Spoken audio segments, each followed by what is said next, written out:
there something that there is a zoning ordinance? Yeah, that's kind of what I was wondering myself. I didn't know I defined things. Kind of says what it says.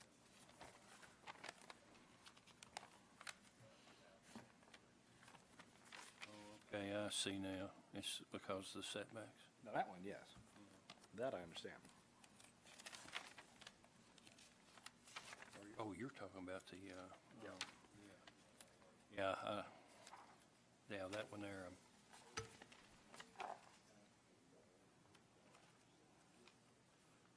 It's not like there's not. Well, no, I mean, if you look at these two.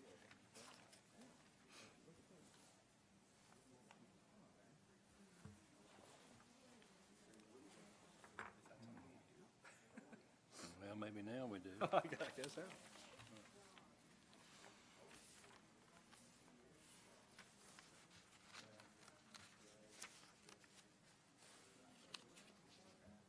Outfits go about things differently.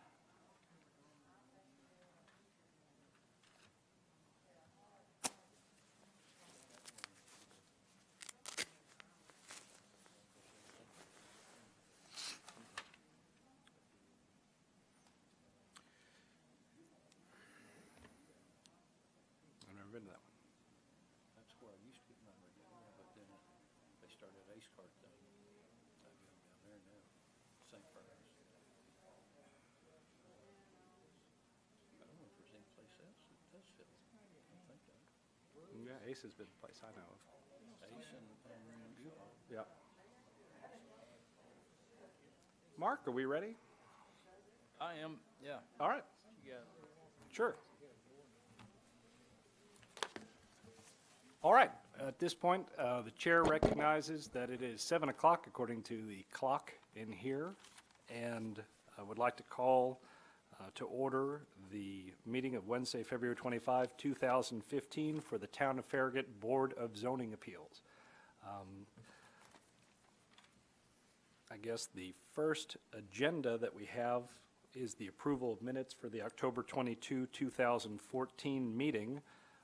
Have all of the board members present had an opportunity to review those minutes? I have. yes. Right, are there any proposed changes or additions? The only- the I only- move to be approved as written. Oh, all right, the only thing that I would note is I did review the video footage from that meeting, and in the last paragraph, Mr. Lamarche had indicated that the motion was for the failure to follow procedures, and I would add the language, "and ordinances in place that would have avoided this issue and the lack of authority in TCA." So, Mark, with regard to the first and the second, I would respectfully suggest that we add the language, after failure to follow procedures, we add "and ordinances in place" before "that would have avoided this issue." after procedures. The words "and ordinances in place." Which paragraph is this, Keith? It's the very last paragraph. Yeah, He yeah. would add it where it says that. Ordinances in place and That what would was- have avoided this issue and the lack of authority in TCA to grant a variance. And gentlemen, with that, do I still have a first and second? We have a motion that it be as amended, that be approved as amended. I'll second that. All in favor? Aye. Any opposed? Yeah, one thing at the end of that, you said, and ordinances in place that would have avoided this, and then what was the rest of that? It just reads on as it's drafted, this issue and the lack of authority in TCA. So literally, the only words Oh, you're I adding is and, A-N-D, ordinances in place, between the word procedures and the word that. Oh, okay, yes, I got you. And I got that directly from the review of the video footage and from Mr. Lamarche's additional language. Okay, that's easy, I got it. All right, motion passes. The minutes are hereby adopted. The second issue is with regard to a public hearing on a request for front yard setback variances associated with a re-subdivision plat that will convert Willow Ridge Way, a private access easement, to Willow Ridge Lane, a public right-of-way in the townhomes at Wentworth subdivision zoned R4, and the applicant is Benchmark Associates, Inc. I would ask at this time that anyone interested in presenting evidence or testimony to the board be sworn in. Is there anyone here who will be presenting testimony? All right, sir. Do you swear or affirm to tell the board the whole truth and nothing but the truth with regard to your testimony? State your name.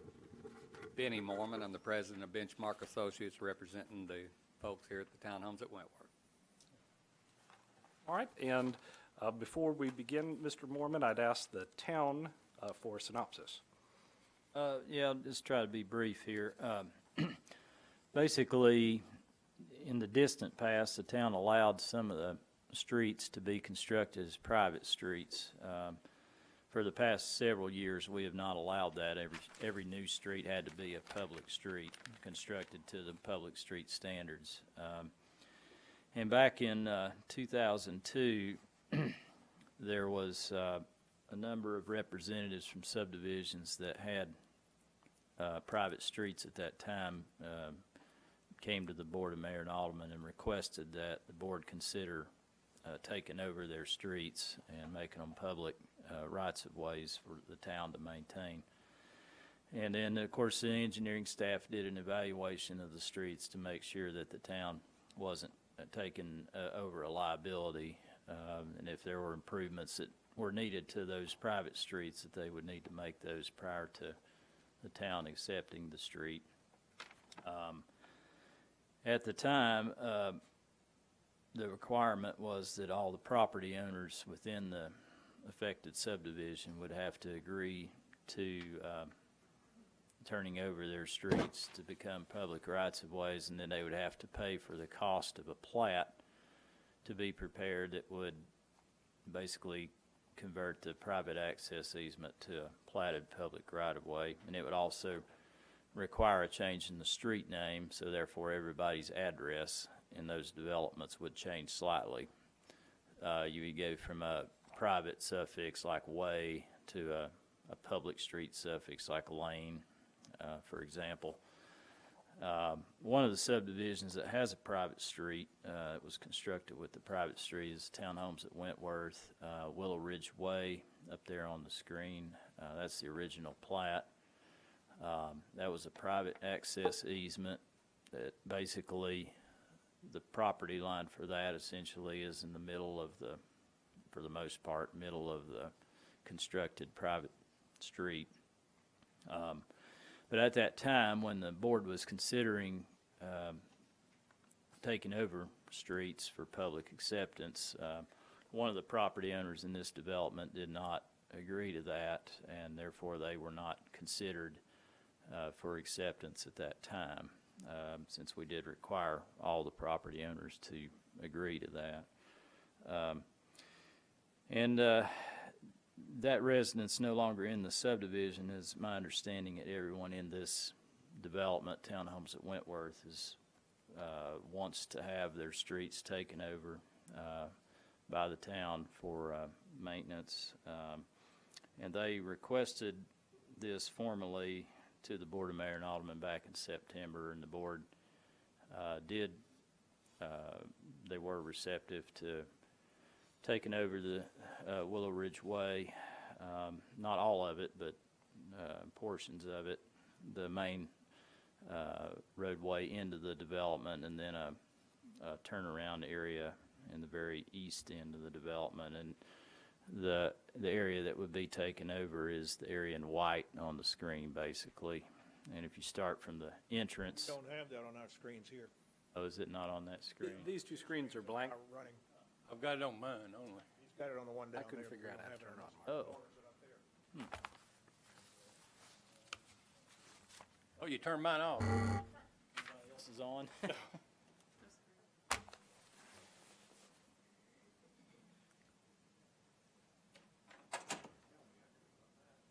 I didn't check that. I didn't know that.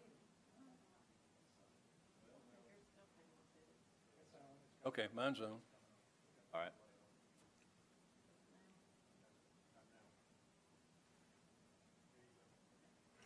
Thank you. That's all right. So everybody's, okay. So again, trying to quickly summarize this.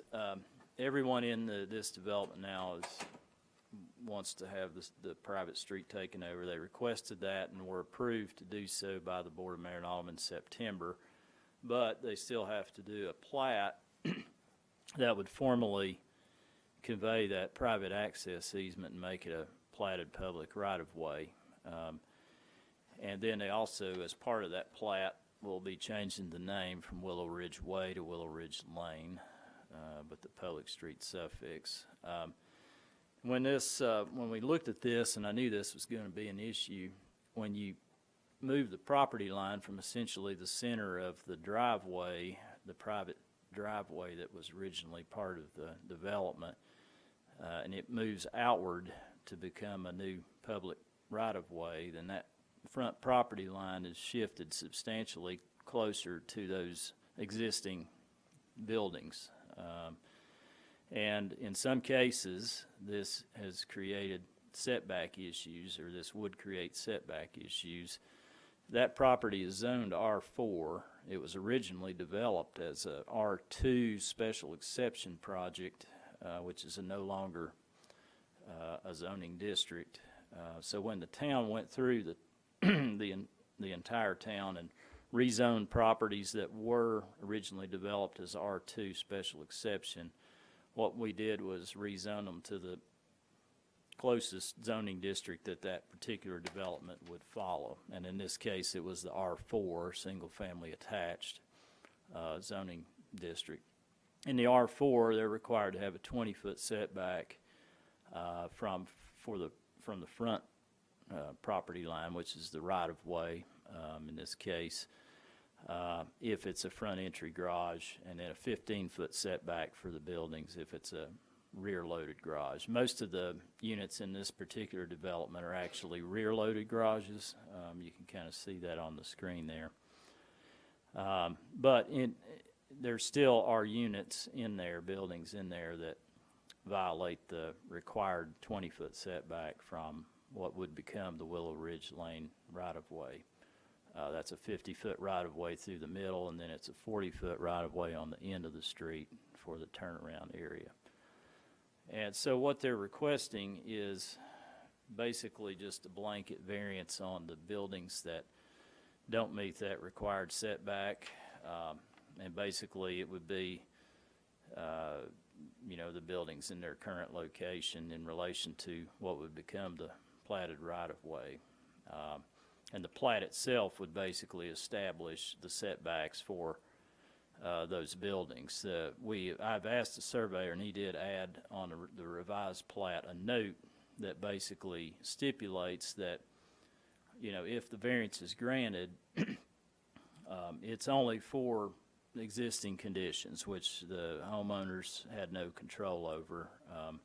Those original houses were built in compliance with the requirements in effect at that time and the setbacks that were applicable to a private access easement. The roadway is where it's going to be. It's been there for many years. The buildings are where they're going to be. The fact that the plat is creating property line adjustments that move the property lines closer to the existing buildings is something that's a unique circumstance that people in the development have no control over. And for that reason, the staff does support these variances. As I mentioned earlier, we have asked the surveyor to add a note to the plat that basically says that if the variances are granted, it's only for essentially the existing condition, and that we would not approve any future expansions that would exacerbate any particular building's condition of nonconformity as it relates to the setbacks. So, and he has added that plat note to this subdivision plat, and this would be going to the Planning Commission for formal plat approval in March. So that's kind of it's a complicated history and summary, but it's a relatively simple request.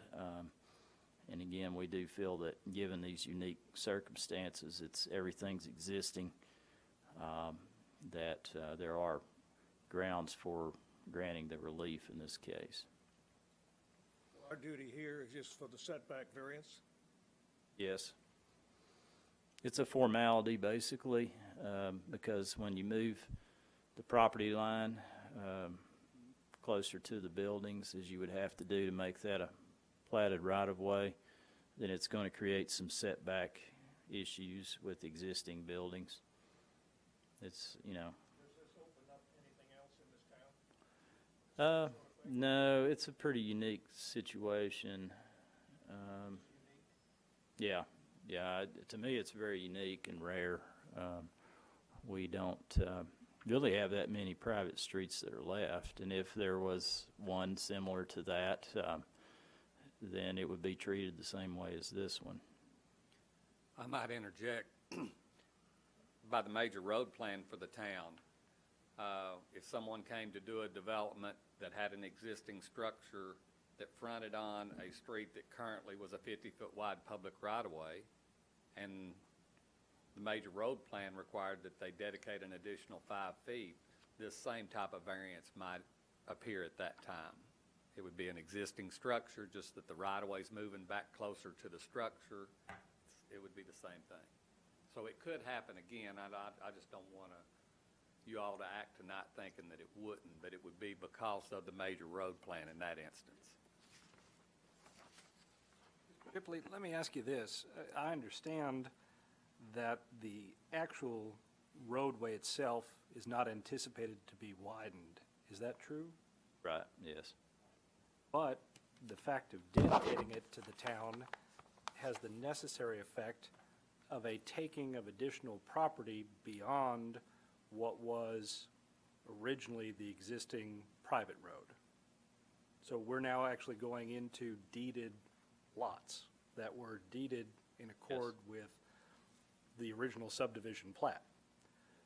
And I understand that there was one person who was a holdout at one point, but that everyone in the subdivision is now on board. As part of the process, will the new plat be required, or can we require that all of the homeowners sign off? It's part of the plat, So yes. all of the homeowners will sign See all off? the It's, lines down the left-hand there you go. margin there? All That's right. for owner signatures. All right, so Yes. presumably they'll all sign off, knowing full well that the town will then have the right to enter up to, in some extent, the existing building structures if the need arises for some reason. Okay, that's cut off on mine a little bit. I don't see that on here, Mark. Yeah. It's not on here. Yeah, this is, that portion was not, I wasn't able to get it all in there. That's all. Okay, that was the same question I had. They would have to acknowledge and sign off. So the town and any widening of the road will have the permission to be able to widen that road. Yeah, I don't see that as. Ripley, I've got a question as well. It looks like what we've got going back to the garage section of these units, is that now considered a driveway? Yeah, those are staying the same as they have always been. All we're accepting is the area in white. Because if they come back and ask for that, then we would have an issue. Yeah, we wouldn't support that, nor have they ever requested that. I think they're just mainly concerned about the main road into the development. And then, of course, at the east end, there is the area for the turnaround, and that's all in that white kind of hammerhead portion there. Yeah, those alleys are much more narrow and to even substantially lesser standard than Willow Ridge Way. Actually, there's no driveway that will come off of Willow Ridge Lane, other than the cross. There's some garages that front entry off. Yeah, there are Ridge Lane. some. On the other slide, Mark, I think there's 11 units. Yeah, back in the east section. Okay. Units the very end? 17 through 27. Yeah, there are a few. I said most of them, many of them are rear loaded, but the eastern end of the development, just because of space, are mostly front loaded garages.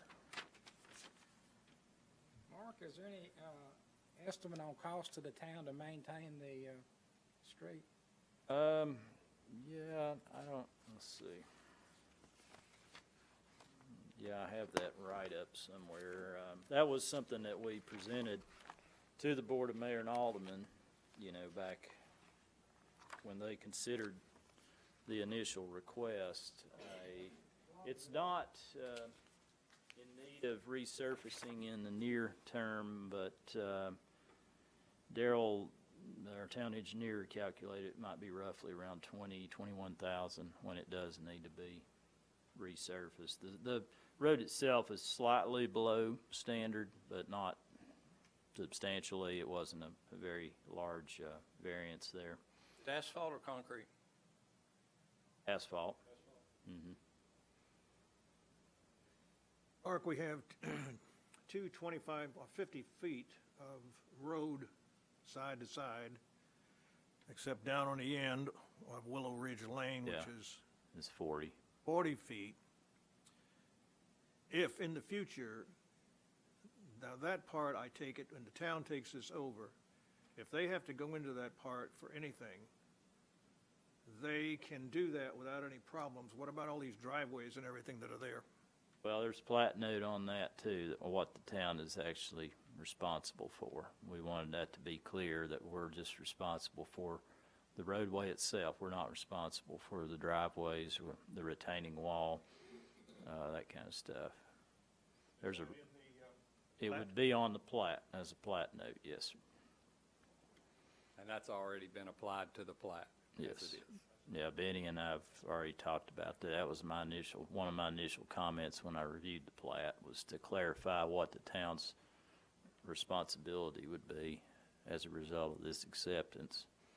And essentially, it's just the roadway itself and in the white area as shown.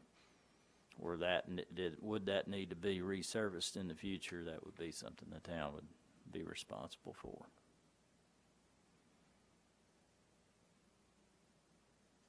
I don't see you widening it any time in the future. No, that road would, Just in case, because there's a lot of driveways, especially from Unit 17 on, and it would wipe them out.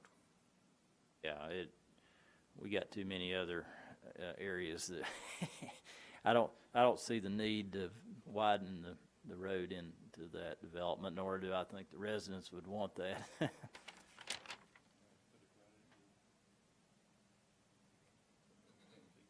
Mr. Mormon, is there anything you would like to add? Not to this board. I do have questions when the plating takes place as far as how road acceptance goes and whatnot. And Mark may be able to answer that now. It's more of a curiosity question. Does the Board of Mayor and Aldermen officially take over these streets after the plat, Mark? Do y'all have a standard practice of accepting streets? I'll have to look back and see what we did back. Developments. I mean, I would suggest that on all streets, anytime you do a We plat. we do have a street acceptance list that we take to the Board of Mayor and Aldermen periodically, and we would simply add this as an additional street. That was my question. I would That's hope that probably would what, get what it would do, and then the plat, of course, is a form of acceptance as well, as you know. Then you'll have to update the deeds and the covenants and things. That was another comment of mine that is not relevant to this discussion, but it's something that they'll have to do internally with this development.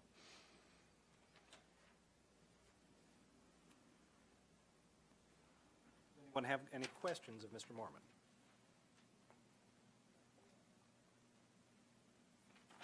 I move we approve the variance. I'll second. I would, based on what the staff has recommended with respect to the restrictions on the plat and any future changes that have to be made in that subdivision will have to be, I guess, curtailed based on what the staff has recommended. So I- Yeah, the staff's recommendation was that this is a unique circumstance inherent with the land in the sense that the buildings and the road are where they are. They're already constructed. And then that it be clear in a plat note that the variances are granted to the existing conditions, and we will not approve any expansions in the future that would exacerbate any individual building's condition of nonconformity, which I don't ever asked me about that. I don't think they're interested in that, but it's just a clarification. If I understand then, as amended, we still have a first and a second? Correct. All right, all in favor, please say aye. Aye. Any opposed? Motion passes unanimously. Thank you, sir. Thanks, gentlemen. Thank you. All right, the next on the agenda is a public hearing on a request as to whether a propane refill station would be considered an accessory use that would be customarily incidental and subordinate to a generally recognized retail sales establishment. Renee Rutherford from Costco, and I guess Teresa Kakam, Yes, Mazer Consulting, PA applicant. You're Miss Rutherford? Teresa. I'm sorry. Is it Kakam? Kakam, that's correct. All right. Ms. Kakam, if I may swear you in, do you promise that in any evidence you present to the board to tell the whole truth, nothing but the truth, so help you God? Yes, sir. All right. If we can hear from the town with regard to its, Well, this is kind of an unusual request, which I'm sure needs some puzzled looks. one thing you're going to have to help me with, Mr. Shipley, is the BZA's authority. It says we are requesting for the town to define use and applicable zoning information for a propane refill station. So it sounds like in the Yeah. reason justification, we're being asked to define something. Talking about their particular application, Yeah. yeah, that's not what I- you don't have the authority to do that. think we That would did. be a legislative action. The only, and let me just summarize quickly what I'm trying to do with this. This one kind of, I had to scratch my head on this one a little bit too, because this is a little different. But when we were originally asked about adding a propane refill area to the existing Costco, basically just east of the tire center area, you can see it on the screen there. It would take out 2 or 3 parking spaces, I'm not just 2. 8 total? 8 total? Okay, I'm sorry. 8 parking spaces.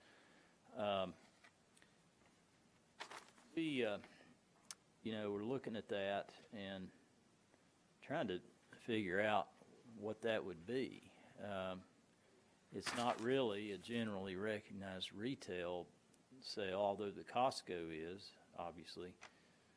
It's not like the fuel station, because that's a permitted use in C1. This property's zoned C1, general commercial. So those particular uses are specifically permitted. This aspect of the site is not something we were comfortable saying was specifically permitted in the zoning ordinance. And the only thing we could think is maybe this is an accessory, could be considered an accessory use. Then if you look at the definition of an accessory use, something that's customarily incidental to the principal use. Well, to me, if it's customarily incidental, it's something that you would associate at any similar type development. That's something that the applicant can maybe speak to, and this thing may really require some legislative action to clean it up, but you do have the authority to review, the text of the zoning ordinance, and if there's something that could be interpreted and you have the authority to make such interpretation, then you could do so, and it would avoid a more drawn-out legislative process. But that was kind of the concern that we had. We just didn't really feel comfortable that this was something that was specifically, this is what it would look like roughly in the parking lot. They have about, I think they've installed 33 of these in other different areas. 33 as of March of last year. The latter part of the year, we had 7 more in the United States, 12 more in Canada, and then just this year alone, we have 6 that we're looking at in the United States, and then 4 more in Canada. So now that the economy is starting to pick up, Costco is going to roll these out more in their existing stores, and they're looking at any new stores they're opening, they're going to add this LPG system to there. So for them, it's an accessory, it's like, just like their gas station would be, that they're adding another feature, or like in the Northwest, they have Can't car hear you washes. very well, ma'am. I'm sorry. Please get a hold of the speaker there. Some of us are elderly. Yes, sir. Costco has certain items like the fuel facility, the car washes, and now the LPG station that they roll out to their existing stores depending upon where these stores are located. The LPG systems, they're looking mostly in the Southwest and the Southeast, the warmer climate stores, and they're putting these LPG stations in these areas where the propane would be used pretty much year-round, and then also in Canada. Because the manufacturer is Canadian, they've used it in all of the Canadian stores. So we've had them in, right now I'm looking at South Carolina, here in Tennessee, North Carolina, New York, all up and down the East Coast, and then further out in California, Nevada, Arizona, Utah. So it's a program they started in 2008 with the economy faltering as it did. It was a little while before they could bring it on to all of their stores. And they were also using that time to perfect the equipment that they were using at these LPG stations. So now that they perfected the equipment and the economy has grown to a point where they can add this to all the other stores, they're starting to add them throughout the country. Is there any in Tennessee at this moment? This would be the first one in Tennessee. And to be clear, when we're talking about propane, this is propane to fill propane containers on RVs and what we Grills. think of as taking over for grills? Yes. Okay. Exactly. All right. And what I don't understand is, and this is, I guess, off the record here, but why would you put that there? I know that parking lot and I know that area. You're going to block off parking places that are right going in front of that building. Yes, sir. The LPG station wouldn't be manned full-time. It's similar to their I can't gas. hear you. The LPG station wouldn't be manned full-time. It's similar to their gas station. The employee that would fill the LPG tanks would actually be an employee within the tire center. So that's why they put it close to their tire center so that you could go to the facility, press the call button, and someone from the tire center would come out and fill your tank for you. Well, I'm not the architect of that thing, but I ought to put it around the corner somewhere. But that's just me. And what is our duty here? Well, the real question, I guess, is whether you consider this an accessory use. Let me ask you this, Mr. Shipley. There's no question, if we didn't have parts of the parking lot between this station and the Costco retail building, if we sold just propane tanks It was inside within the Costco, building. Yes. this would clearly be generally recognized retail sales within Costco. I mean, Costco can sell propane tanks all day long inside Costco if they wanted to. You have propane tanks that are sold at, Walgreens and Weigel's and places like that are outside. So it's the fact that we have a little asphalt between the main building and this that's making it kind of interesting. And I did hear her say in all candor that she referred to it as an accessory type structure, kind of like the gas station, but apparently Yeah. manned by the retail store employees that are working inside of the automotive section. Is the automotive section of Costco regulated differently by the town than the retail section? Or that all falls under the same Not heading in of general? terms of, no, not in terms of zoning. Now, the fuel station area over there near Lovell Road is a specifically listed principal use. So that's why that's not a question. And obviously, the Costco retail use is, And automotive services. yes, that's an automotive service. This one was kind of not clear. Propane tanks? No, the automotive service section on that side. That's correct. Yep. Where you get your tires and things like that. Is, now what, this is for, yeah, it wouldn't, I don't I've got a know question. that would fall under automotive services, because it would be, Mr. Shipley, I got a question concerning, let's look at the propane refill station that is existing there on Kingston Pike at the U-Haul facility. That's a fenced-in unit that's locked when it is, in other words, Costco's not open 24 hours a day, I don't believe, are they? They're not. No, sir. I see no way that you can lock this to prevent people from getting in here during the night or when they're not open. And if I look at the U-Haul, it's fenced and locked to where, Was the one at Ace Hardware? well, you know, Ace is not in Farragut, but Same thing. it's the same, basically same thing. But the U-Haul is in Farragut, and it's a vertical tank Well, instead and of that horizontal. raises a question here, you know, under heading 1, generally recognized retail, it does talk about the outdoor sale and or storage of merchandise, which I've thought about this. And what you're saying, it speaks to that somewhat in that it has to be a barriered area essentially, which I think is a good idea anyway, even if it weren't a requirement. Well, it's pictured, it's not pictured that way, and I can't see having it out in the open like that. Yeah, I could locked. see it being a potential target of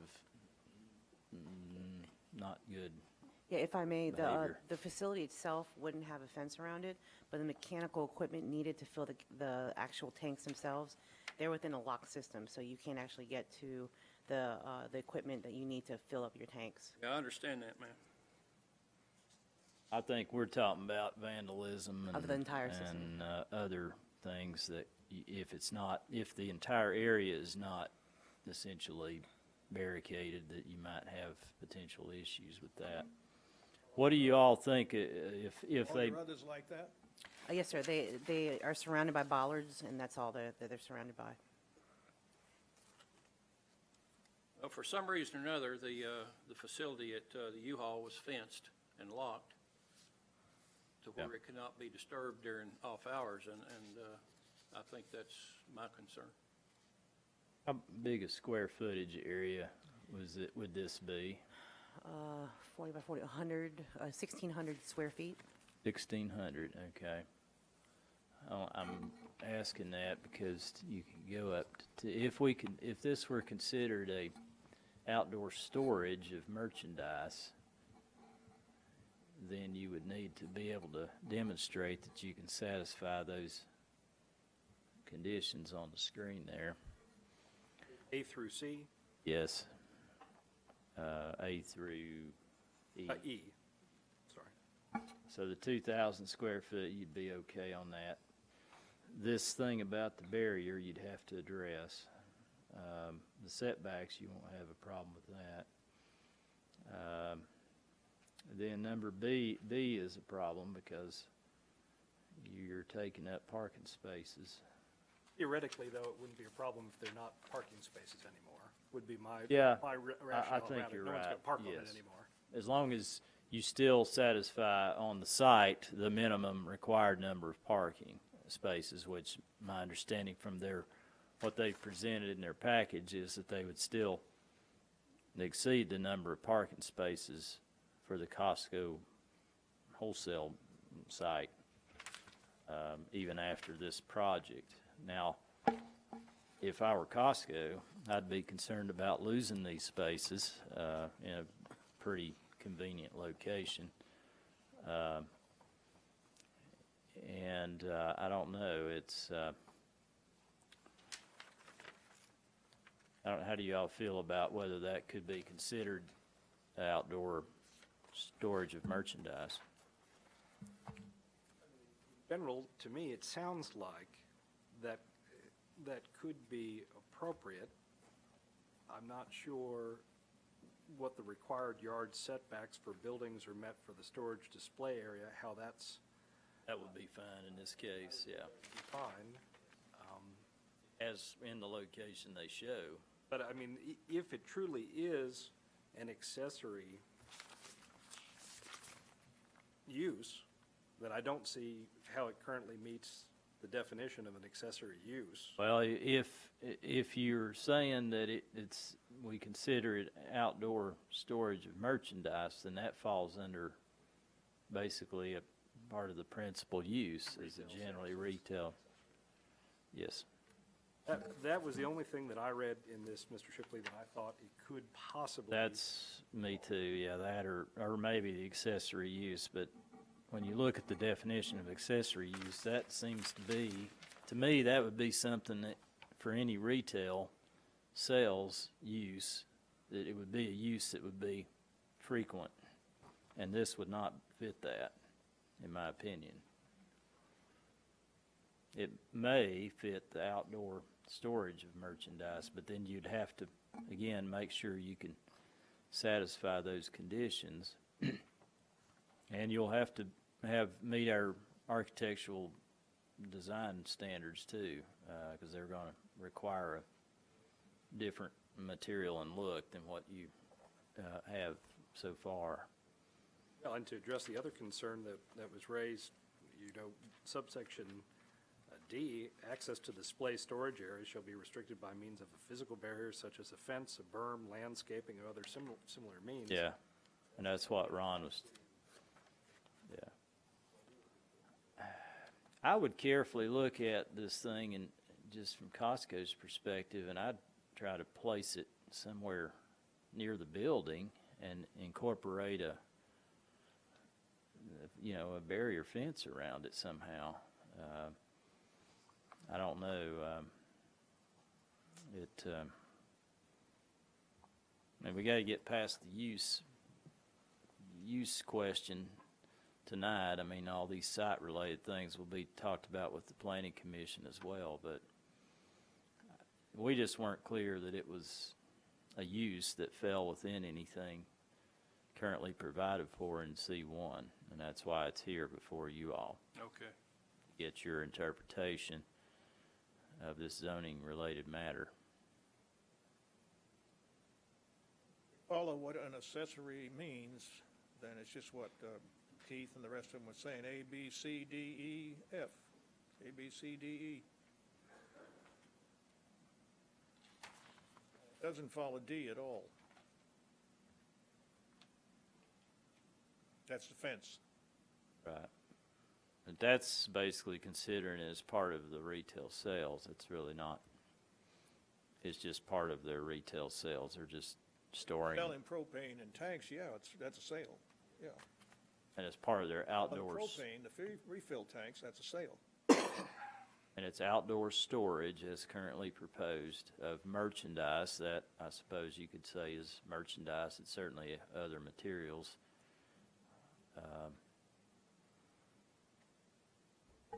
I hate to give Costco a rough time because they're such a good people to be here, but they're not following what we've got here in this write-up.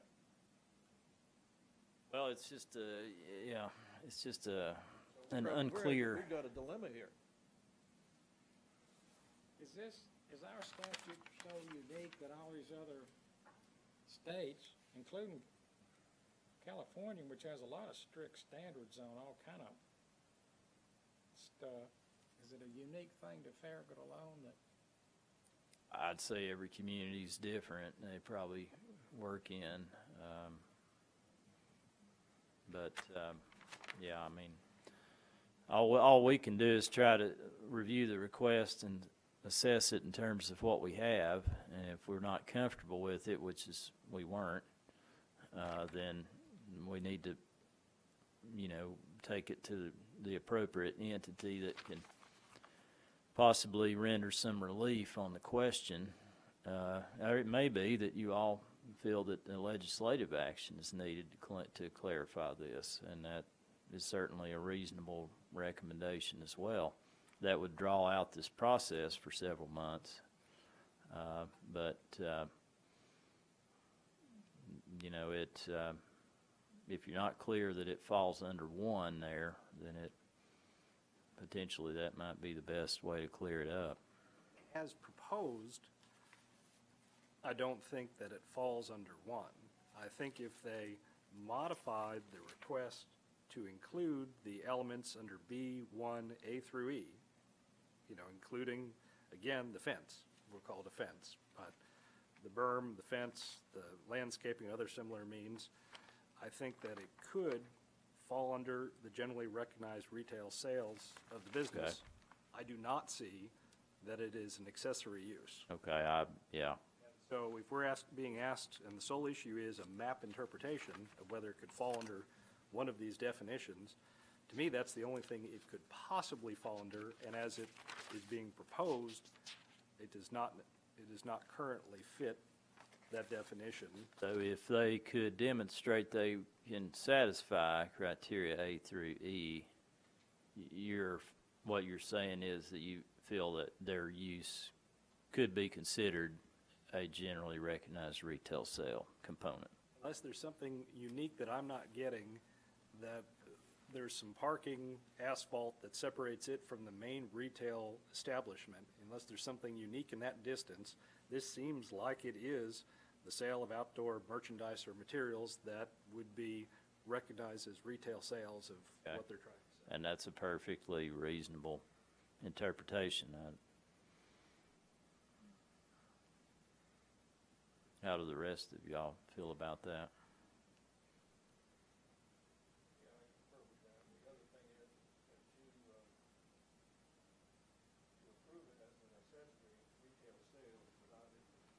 Providing all the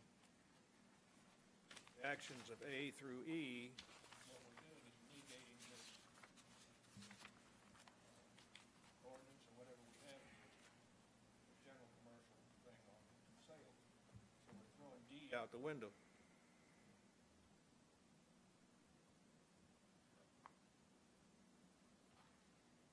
Right? That's the way it reads. I agree, yeah. Do you have a fence around the 33 others?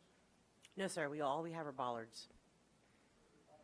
Bollards, the concrete The bollards. poles, yeah. The orange things there. Down there on that screen, those red poles around them. And there's actually a yellow plastic chain that goes between them. Mhm.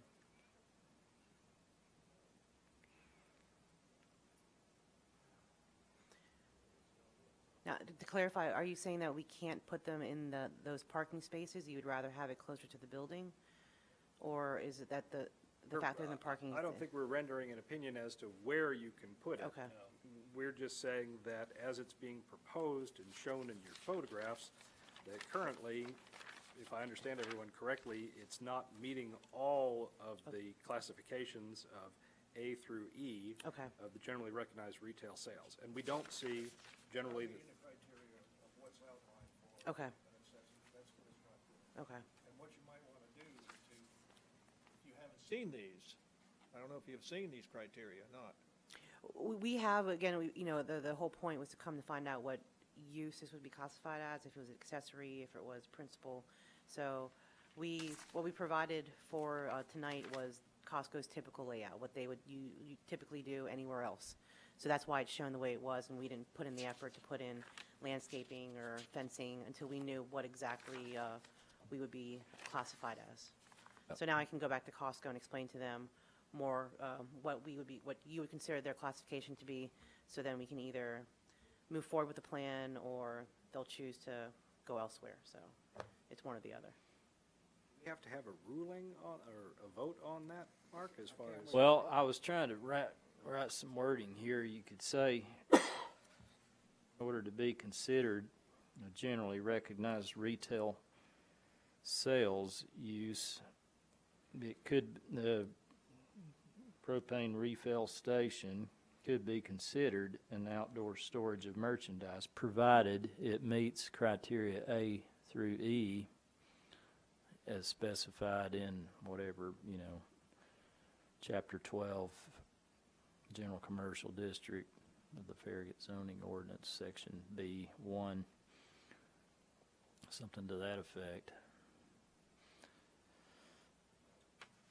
I mean, I would kind of look at, and I'm not sure what they're doing up here on this northeast corner of the building, of just having maybe an area up there and just fence it in. Well, it's, I don't have it on the screen, but it would be just to the northwest of where their proposed propane refill area is. It would be against the building. You see that notch at the northeast corner of the building? It would fit right in there. What's in there now? I don't know. Parking, just parking. See, that would be to me, that'd be that parking is probably rarely used, I would guess, unless it's by employees. And then that would, kind of, you could fence it more readily there, and you could kind of use the building probably. And I don't know if there's any, fire or building code separation requirements for the propane in relation to the building. It's a 5-foot separation from any building exit. Okay. You gotta. You said it was store just 5 feet, so that could work. Gotta be away from there. The fire Those prevention can't- code. Those things are combustible. Yeah. Oh, yeah, yeah. How do you get an RV up to this? They would probably pull up close to the side, since there are parking spaces there, and they would pull the hose out to fill in the RV. I actually haven't seen an RV pull into one of them. I've only seen people carry their, essentially their grill tanks. Well, I mean, I like Mark's suggestion, which is that provided that they meet qualifications A through E of the generally recognized retail sales grouping, that this does appear to be something that could be classified as that, but that as it's proposed right now, it does not meet that criteria. And so if we have a motion that would adopt that, that would be. So move? Yep. Motion. All right, do I have a second? Second. All in favor? Anyone opposed? All right. That clear? Do you understand what? Yes, sir. Okay. Yep, got All that. right. Thank you, gentlemen, appreciate it. Thank you. Thank you, ma'am. Still have to meet the criteria of design. Yeah, they'd still have to meet that, and that would be part of your site Site plan plan. that would go to the planning commission. Yep, got that. All right. So you're finished with them for now. Okay. hopefully. Thank you I very hope we much. didn't cut you off before we voted. No, not at all. Thank you so All much. right, thank you. Thank you. There that- being no further business, I would, I have one clarification on the minutes. I don't know if I got the right motion and second. LaMarche and Porter, was that y'all remember? Pick one of us. Just pick Doesn't one matter. of us, because Doesn't both make of any us said it difference. at the same time. Give it to Cleve, he doesn't done much here anyway. It was harmony. Yeah, It was give it- harmony. Give it to me. Well, hopefully we've beat the blizzard. all right, well, That'll add a lot to my check I get for doing this. There apparently, and I'll try to email you this tomorrow, but there's a training session on March 11th. Ron, okay, and you're familiar with that. And I think